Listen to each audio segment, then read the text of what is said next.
Assalamualaikum warahmatullahi wabarakatuh. Anak-anakku, kembali lagi kita belajar fikih masih di pembahasan tentang syarat-syarat sah berjamaah yang ada 11. Kemarin kita sudah bahas di video sebelumnya syarat pertama, satu video, syarat kedua, satu video, kemudian syarat yang ketiga, empat, lima, satu video sama enam.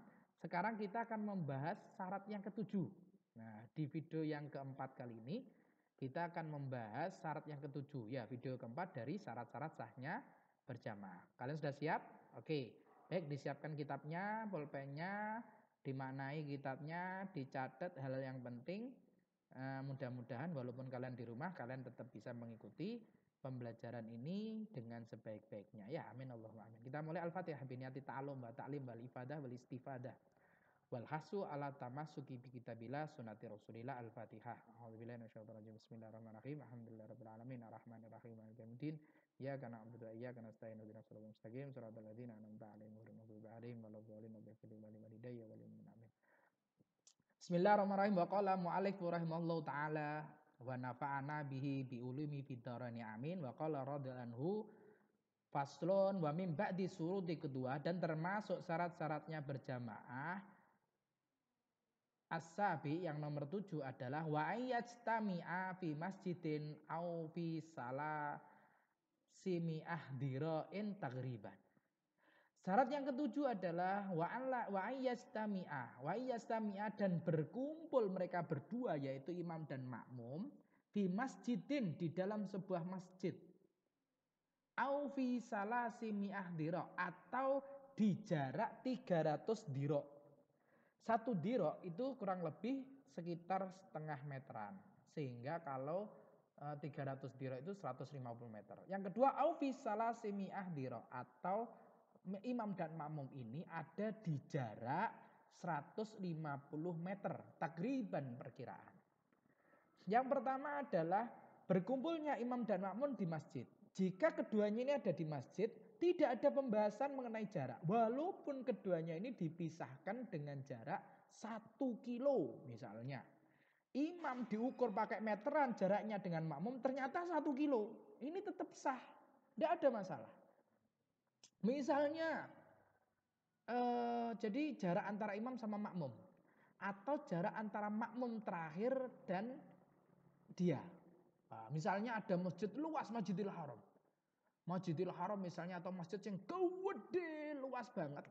Ya, seseorang datang, dik masuk. Masih jauh di depan kalau dia harus gabung softnya itu. Sedangkan sholatnya sudah mau berakhir, sudah posisi tahiyat. Dia pengen mendapatkan fadilah sholat bersama imam di masjid itu.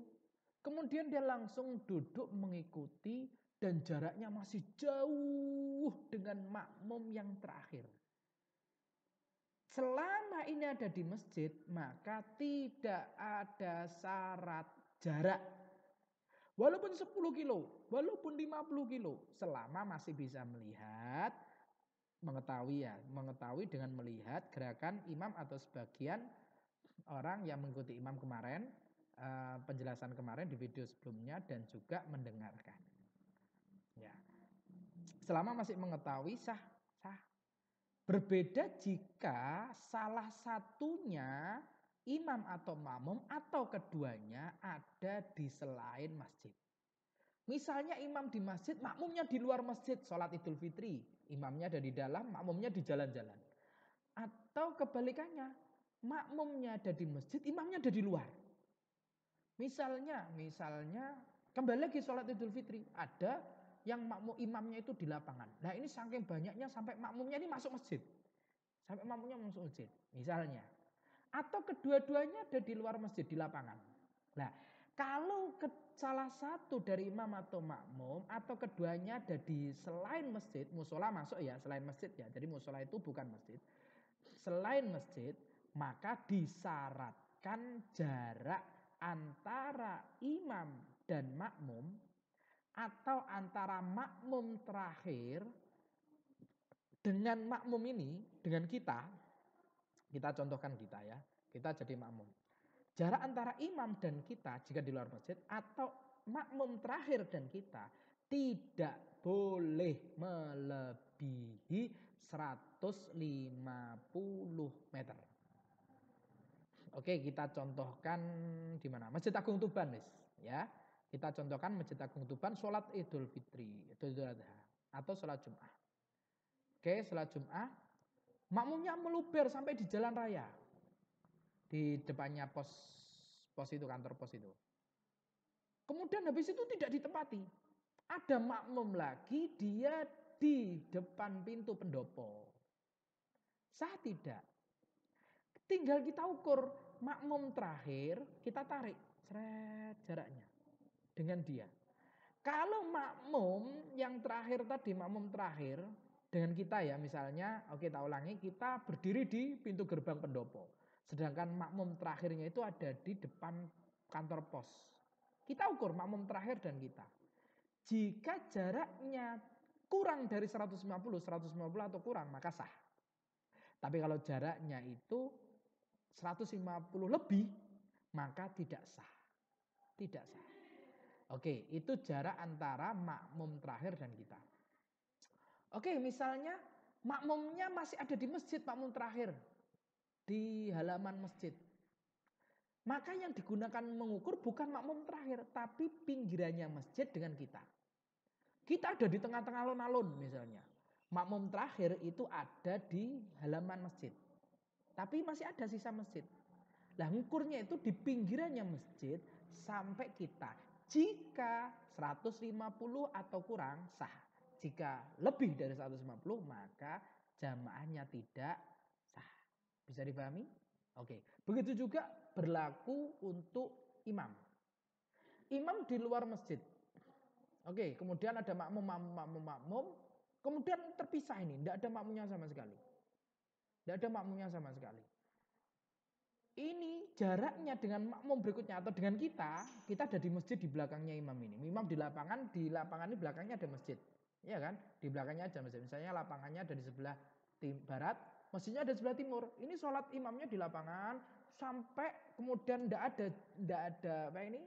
ada makmum sama sekali dan kita ada di masjid di belakangnya. Kita mengikuti imam yang ada di lapangan. Mengukurnya adalah di makmum terakhir. Makmum terakhir yang mengikuti imam tadi kita ukur dengan apa? Dengan kita, dengan pinggirannya masjid tadi, dengan pinggiran masjid. Ada enggak dengan? Mohon maaf, bukan dengan pinggiran masjid, dengan kita. Ada enggak 150? Jika 150 atau kurang maka sah. Jika lebih dari 150 maka tidak sah. Ya, itu. Atau keduanya ada di luar masjid. Makanya, jadi shaf itu walaupun terpisah 150 enggak apa-apa. Iya. Oh, ini tadi yang kemarin di video pertama saya bahas. Jadi walaupun tidak dempet-dempetan, tidak ijak-ijakan kaki, merapatkan shaf itu bukan menjadi salah satu syarat keabsahan sholat. Walaupun terpisah 150, ya shaf pertama, kemudian 10 meter lagi shaf kedua, 10 meter lagi shaf ketiga, 10 meter lagi shaf keempat. Tidak ada masalah. Bahkan shaf pertama dan shaf kedua jaraknya 140 meter. Tidak masalah. Sah tetap. Ya, kalau di masjid tidak ada jaraknya bahkan. Ya, shaf pertama dan shaf kedua jaraknya 10 kilo, tetap sah. Sehingga merapatkan shaf itu tidak menjadi syarat penentu keabsahan sholat. Nah, kalau masih ada yang berpikir, oh kalau shafnya tidak rapat itu tidak sah, sholatnya tidak sah. Oh berarti harus dirapatkan sampai ngidek-ngidek kaki kanan kirinya. Ya kan, ganggu sholat kanan kirinya. Itu tidak benar. Itu tidak benar. Ya, tidak mempengaruhi keabsahan sholat sehingga tidak perlu diperdebatkan. Kalau ada yang mau merapatkan silahkan, tidak ya sudah. Keabdolannya. Ya, masalah kerapatan shaf itu ada di pembahasan tentang kesunahan di dalam sholat. Itu pun nanti pembahasannya ada di masalah rapat sama tidaknya atau definisi rapat itu bagaimana sih? Ada yang mengatakan tidak bisa dilewati oleh manusia. Jadi sekiranya tinggal lewat itu gak cukup. Ya, tidak harus bersentuhan antara kaki dan kaki. Ada yang mengatakan sekiranya ditempati sholat itu sekiranya tidak bisa ditempati untuk sholat lagi itu sudah dikatakan rapat. Jadi gak iso. Wong gabung setongkas tidak iso. Misalnya gini. Misalnya ada gini.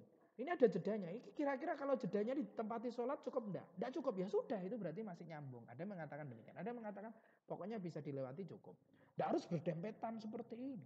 Ya, tidak harus. Sekali lagi tidak harus. Dan sekali lagi itu tidak mempengaruhi keabsahan sholat. Sehingga tidak perlu diperdebatkan, tidak perlu diperpanjangkan sampai menyalah-nyalahkan sampai di video. Ini tidak benar, ini benar. Apa? Semuanya sama-sama benarnya. Oke, sama-sama benarnya karena tidak masuk di dalam keabsahan atau syarat keabsahan sholat berjamaah bahkan berjarak 150 meter pun masih sah. Demikian video kali ini. Assalamualaikum warahmatullahi wabarakatuh.